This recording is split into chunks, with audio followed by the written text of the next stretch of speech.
நடத்தணும்னு ரொம்ப ஸ்ட்ராங்கா சொன்ன நமக்கு கொள்கை இல்லையா?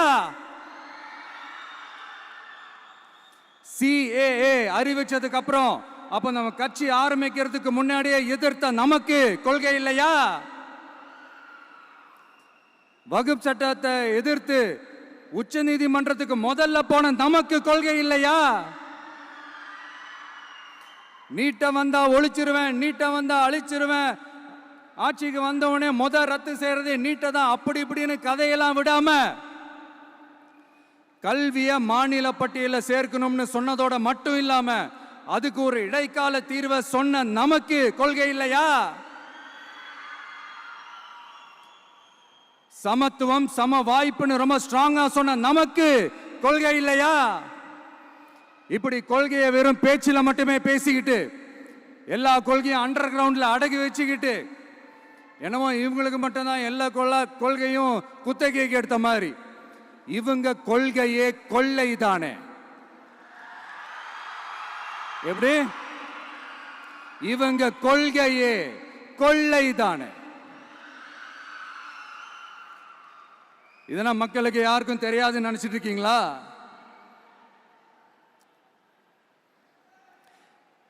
எங்க கட்சி ஒன்றும் சங்கரமணம் இல்லைன்னு சொன்னது யாரு? யார் சொன்னாங்க? ஏன் சொன்னாங்க? எதுக்கு சொன்னாங்க? இப்போ உங்க கட்சியில என்ன நடந்துகிட்டு இருக்குது அதையும் கொஞ்சம் யோசிச்சு பாருங்க, இதையும் கொஞ்சம் யோசிச்சு பாருங்க. அதனால பாப்பா, பவள விழா பாப்பா, நீ பாசாங்கு காட்டாத பாப்பா. நீ நல்லவர்கள் போல் நடிப்பதை பார்த்து நாடே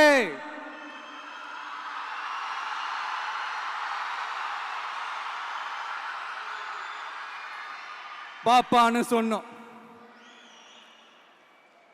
அப்ப கூட பாத்தீங்கன்னா பாப்பான்றது ரொம்ப ஆசையா பாசமா சாஃப்டா தான் சொன்னோம். அதையே நீங்க அதிர்ச்சியா எடுத்துக்கிட்டீங்கன்னா அதுக்கு நாங்க என்ன பண்றது? அதே நீங்க விமர்சனம்னு சொன்னீங்கன்னா நாங்க என்ன பண்றது? இன்னும் நாங்க விமர்சனம் செய்ய ஸ்டார்ட் பண்ணவே இல்லையே, இன்னும் நாங்க அடிக்க ஸ்டார்ட் பண்ணவே இல்லையே, அதுக்குள்ள அலர்னா எப்படி?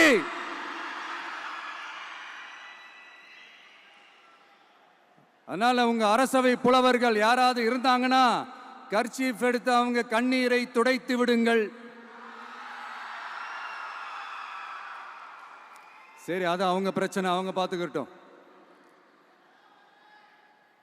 நமக்கு எப்பவுமே மக்கள் தாங்க, மக்களுடைய பிரச்சனை பத்தி பேசுறது தான். இன்னைக்கு நம்ம காஞ்சிபுரம் மாவட்டத்துக்கு வந்திருக்கிறோம். இங்க மக்கள் ஃபேஸ் பண்ற அந்த பிரச்சனையை பத்தி நம்ம பேசி ஆகணும்.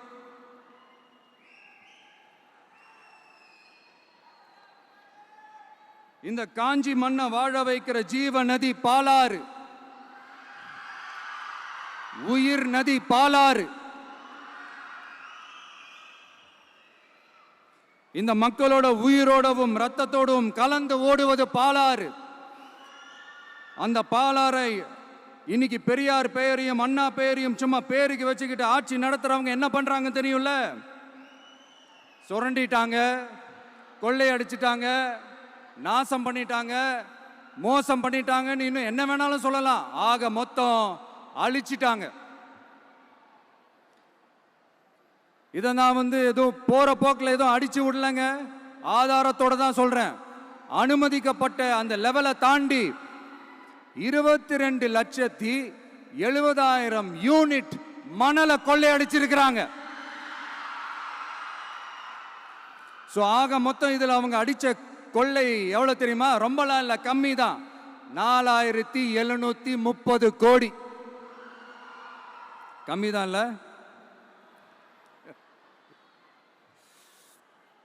இதுக்கெல்லாம் அவங்க ஆதாரம்லாம் கேட்க முடியாது. ஏன்னா இந்த ஆதாரம்லாம் ஆல்ரெடி கோர்ட்ல இருக்குது, அமலாக்கத்துறை டிபார்ட்மெண்ட்ல இருக்குது. அந்த டிபார்ட்மெண்ட்ல வேலை செஞ்ச சில நல்லவர்கள் அவங்க அடிச்ச அந்த கொள்ளையெல்லாம் தாங்க முடியாம வெளியில சொன்ன அந்த ஆதாரங்கள் இதெல்லாம் சம்பந்தப்பட்டவங்களுக்கு இன்னும் நல்லாவே தெரியும். அதனால இது சம்பந்தமா ஆதாரங்களை கொடுலாம் அவங்க கேட்க முடியாது.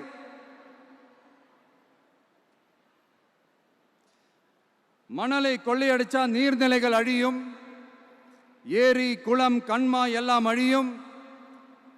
இதெல்லாம் அழிஞ்சா விவசாயம் அழியும், விவசாயம் அழிஞ்சு போனா விவசாயிகள் அழிஞ்சிருவாங்க. ஆக மொத்தம் நாம் எல்லாரும் மொத்தமா அழிஞ்சு போக வேண்டியதுதான்.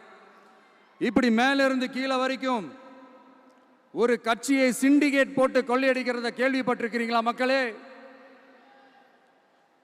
இதே காஞ்சிபுரத்தோட உலக பெருமை நம்ம பட்டும் கைத்தறி துணியும் அதை தயாரிச்சு கொடுக்கிற கைத்தறி நெசவாளர்களும் தான்.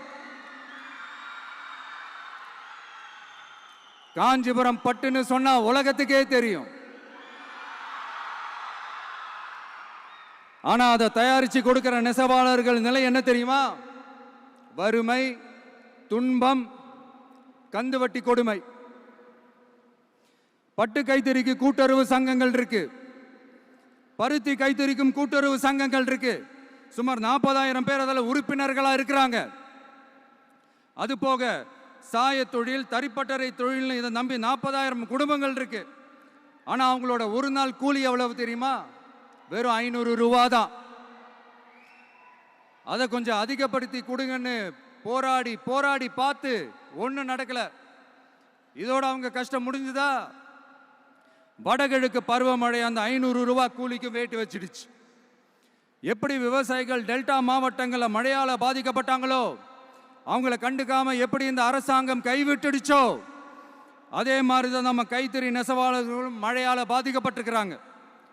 அடுத்து இந்த காஞ்சிபுரம் மாவட்டத்தோட பஸ் ஸ்டாண்டு 60 வருஷத்துக்கு முன்னாடி கட்டினதான். அண்ணா அவர்கள் ஆட்சிக்கு வந்தப்போ கட்டியிருப்பாங்க போல. அது இன்னும் புதுப்பிக்க கூட முடியாம கேட்டா என்ன சொல்லுவாங்க? அந்த லேண்ட் வந்து கேஸ்ல இருக்குது. இல்ல நான் கேட்கிறேன், ஒரு கவர்மெண்ட்னால வேற ஒரு நல்ல இடத்தை தேர்வு செஞ்சு ஒரு பஸ் ஸ்டாண்ட் கட்டி தர முடியாதா?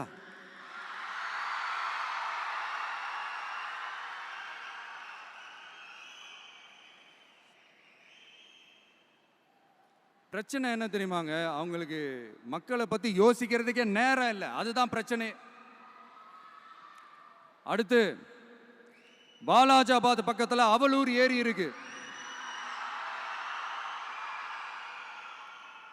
அது பாலாற்றை விட உயரமா இருக்கு. அதனால என்ன ஆகுதுன்னா, ஆத்து தண்ணி ஏரிக்கு போக முடியாம போயிடுது. அதை சரி பண்ணி அந்த இடத்துல ஒரு தடுப்பணையை கட்டினா ஏரி நிறைய தண்ணி நிற்கும்.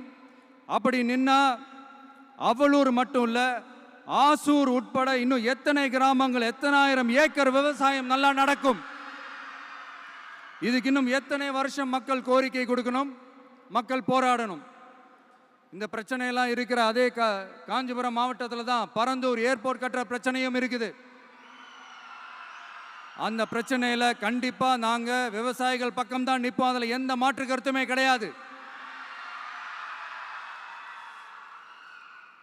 இந்த கவர்மெண்ட் பரந்தூர் விவகாரத்தில் எங்களுக்கோ இல்லை விவசாயிகளுக்கோ எந்த விதமான காரணங்கள் சொல்லி எஸ்கேப் ஆகவே முடியாது. இப்படி மக்களுக்காக மக்களோட பிரச்சனைகளை எடுத்து பேசுறதுனால இப்போ ஆட்சியில் இருக்கிறவங்களுக்கு நம்ம மேலே ஒரு ஆத்திரம் வரத்தானே செய்யும். அதனால தான் நீங்கள் பார்த்தீங்கன்னா சட்டசபையில் ஆரம்பித்து ஒரு சாதாரண நிகழ்ச்சி வரைக்கும் எல்லா மேடையிலையும் மேடைக்கு மேடை டிவிக்கே தான். டிவிக்கே அவதூறு, அவதூறு டிவிக்கே, டிவிக்கே அவதூறு, அவதூறு டிவிக்கே. இதுக்கெல்லாம் கண்டிப்பா நாங்க பதில் சொல்லுவோம், சொல்லாமலாம் இருக்க மாட்டோம். இப்ப கூட கரூரை பத்தி பேசுவேன்னு எதிர்பார்த்திருப்பாங்க. அதை நான் கொஞ்சம் அப்புறமா பேசுறேன். பட் இப்போ நம்மளுடைய விஷன் என்னன்னு சொல்லணும்னு நான் கொஞ்சம் ஆசைப்படுறேன். நம்ம ஆட்சிக்கு வந்தா அது என்ன வந்தா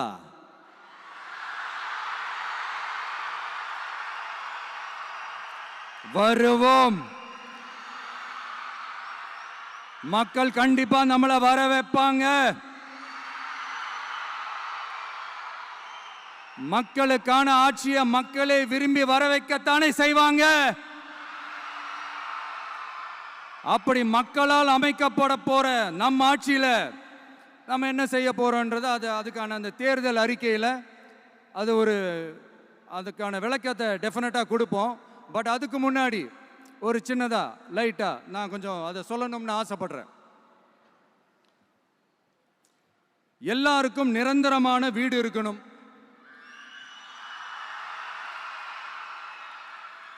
ஒவ்வொரு வீட்டுக்கும் ஒரு மோட்டார் சைக்கிள் வாகனம் உறுதியா இருக்கணும். காரும் தான் லட்சியம். அதுக்கான வசதி வாய்ப்பை உருவாக்குற அளவுக்கு பொருளாதார வளர்ச்சிக்கு வழியை உண்டாக்கணும். ஒவ்வொரு வீட்டில் இருக்கிற ஒவ்வொருத்தரும் மினிமம் டிகிரி படிச்சிருக்கணும்.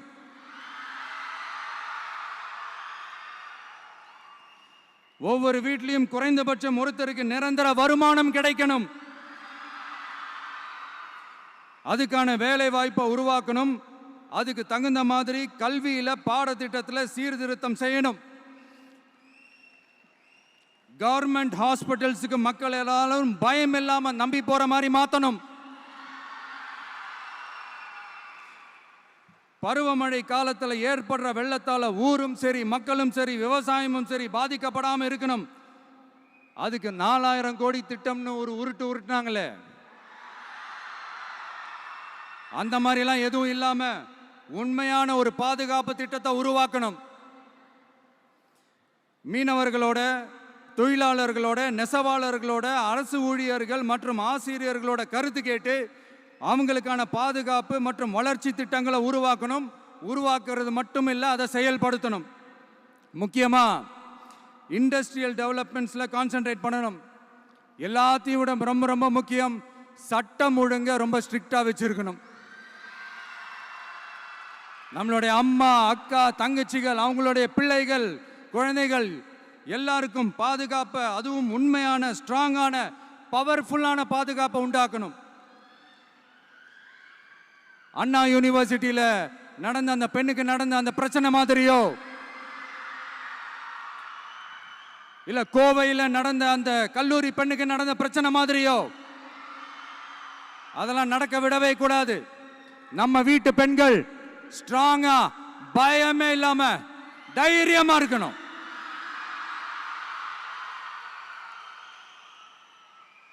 இதை எப்படி செயல்படுத்த போறோன்றது முன்னாடி சொன்ன மாதிரி நம்மளுடைய தேர்தல் அறிக்கையில் அதுக்கான விளக்கத்தை ரொம்ப டீட்டெயில்டாக கொடுப்போம். நான் சும்மா மற்றவங்க மாதிரி அவங்கள மாதிரி எல்லாத்தையும் அடிச்சு விட்டுட்டு ஏமாத்துற வேலையெல்லாம் இங்கே கிடையாது நம்ம கிட்ட. நான் மறுபடியும் சொல்றேன், நம்ம அரசியலுக்கு வந்தது உங்களுக்கு நல்லது நல்லது நல்லது மட்டுமே செய்யறது தான். எங்களுக்கு வேற எந்த அஜெண்டாவும் கிடையாது. அதனால தான் பார்த்தீங்கன்னா கொள்கை எதிரி யாரு, அரசியல் எதிரி யாருன்னு திட்டவட்டமாக சொல்லிட்டு அது வெளியே சொல்லிட்டு களத்துக்கு வந்திருக்கிறோம். அதில் எந்த விதமான குழப்பமோ எந்த விதமான ஊசலாட்டமோ எதுவுமே இருக்க போறதில்ல. இந்த விஜய் சும்மா எதையும் சொல்ல மாட்டான். ஒன்னு சொன்னா அதை செய்யாம விட மாட்டான். அது மக்களுக்கு நல்லாவே தெரியும். அப்புறம் ஒரு அதிசயம் சொல்ல முடியாது, இது ஒரு கண்டுபிடிக்க முடியாத ஒரு உண்மைன்னு சொல்லலாம். அது என்னப்பா, அது தற்குறியா?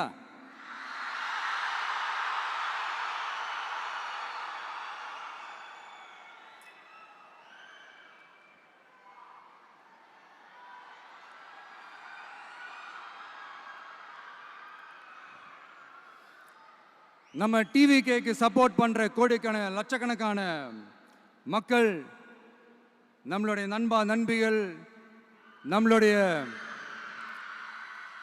ஜென்சி கிட்ஸ் எல்லாரையும் தற்குறிகள்னு சொல்லி வாங்கி கட்டிக்கிட்டு இப்போ அவங்களாம் தற்குறியெல்லாம் கிடையாது, அப்படிலாம் அவங்கள கூப்பிடாதீங்க, அவங்க சங்கிகள்லாம் கிடையாது, அப்படிலாம் அவங்கள கூப்பிடாதீங்கன்னு சொல்லி ஒரு குரல். யாருடா அந்த குரல் அப்படின்னு பார்த்தா, இப்போ ரீசண்டா அறிவு திருவிழான்னு ஒன்று நடத்தினாங்கல்ல, சாரி அவதூறு திருவிழா. அதுல அவங்க தலைமையே குழப்புற மாதிரி அறிவு கண்ணை திறந்து வைக்கிற மாதிரி ஒருத்தர் பேசியிருக்கிறார். அவர் யாருன்னா அது அவங்களோட எம்எல்ஏவே. அந்த எம்எல்ஏ யாருன்னா நம்மளுடைய கொள்கை தலைவர்களில் ஒருத்தரான மக்கள் சேவகர் அஞ்சலை அம்மாளோட சொந்தக்காரர். என்னடா இது இப்படி ஆகி போச்சு, டிவிகேக்கு சப்போர்ட் பண்ற மாதிரி நம்ம கட்சியிலேருந்தே ஒரு குரல் வருதுன்னு சொல்லி தலைமையில் ஃபுல்லாக கன்ஃபியூஷன். அந்த கன்ஃபியூஷன் இதோட நிற்காது. அந்த ஆதரவு குரல் ஒரு வீடு விடாம, ஒரு இடம் விடாம, எல்லா இடத்துலையும் எல்லா வீட்லையும் இன்னும் பலமா எதிரொலிக்குதான் இல்லையான்னு பாருங்க. சும்மா பிளாஸ்ட் தான்.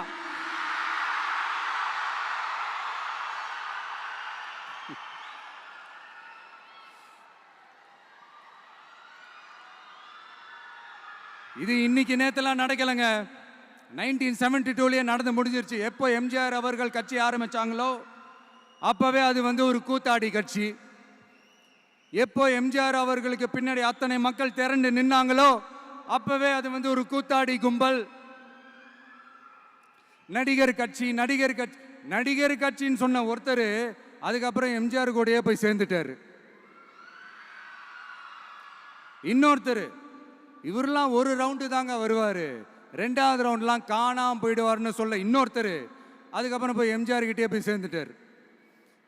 ஸோ இந்த மாதிரி இவங்க 2 பேர் மட்டும் இல்லை, ஒட்டுமொத்த தமிழ்நாட்டு மக்களும் எம்ஜிஆர் அவர்கள் கூட தானே போய் சேர்ந்தாங்க.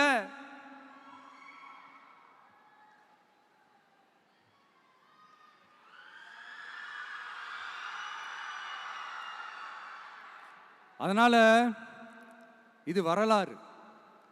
இந்த வரலாறு நம்மளை விட அவங்களுக்கு இன்னும் நல்லாவே தெரியும். அதனால தான் பார்த்தீங்கன்னா 53 வருஷமா அதே கதறல்கள்.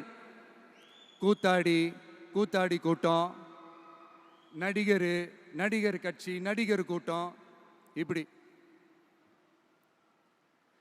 மர்மயோகின்ற ஒரு படத்தில் அவருடைய கேரக்டர் பேர் கரிகாலன். அதில் ஒரு சூப்பர் டயலாக் ஒன்று சொல்லியிருப்பார். குறி வைத்தால் தவற மாட்டேன், தவறுமானால் குறியே வைக்க மாட்டேன்.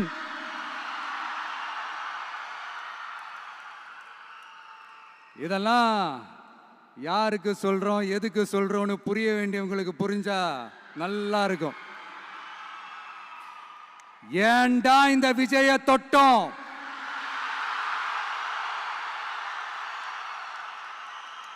ஏண்டா விஜய் கூட இருக்கிற அந்த மக்களை தொட்டோம் நினைச்சு ஃபீல் பண்ண போறீங்க.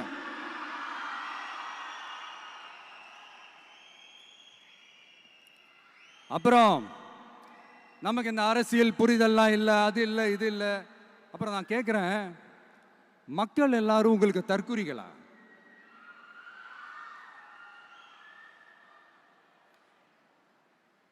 அதே மக்களோட ஓட்டு வாங்க போற நாம தற்குறிகள்னா அப்ப இவ்வளவு நாள் அதே மக்கள் கிட்ட இருந்தானே நீங்க ஓட்டு வாங்கிட்டு இருந்தீங்க. அப்ப நீங்க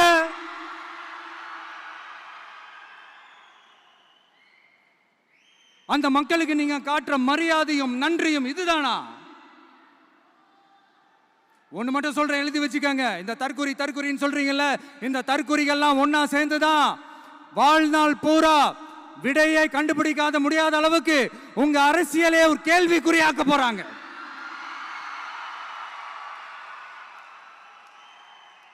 இவங்கெல்லாம் யாரும் இங்க தற்குறிகள்லாம் கிடையாது. இவங்க எல்லாரும் தமிழ்நாட்டு அரசியலோட ஆச்சரியக்குறி. இவங்க எல்லாரும் தமிழ்நாட்டு அரசியலோட அந்த மாற்றத்திற்கான அறிகுறி. சும்மா லாஜிக்கே இல்லாம தற்குறி.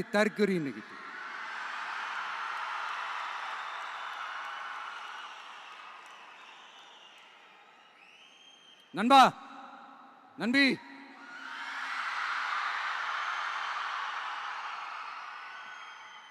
எல்லா மேடையிலும் ரிப்பீட்டடா ஒரு விஷயம் நான் சொல்லுவேன்ல, இப்ப நீங்க சொல்லுங்க. ஒண்ணு, இன்னொன்னு, ரிப்பீட்.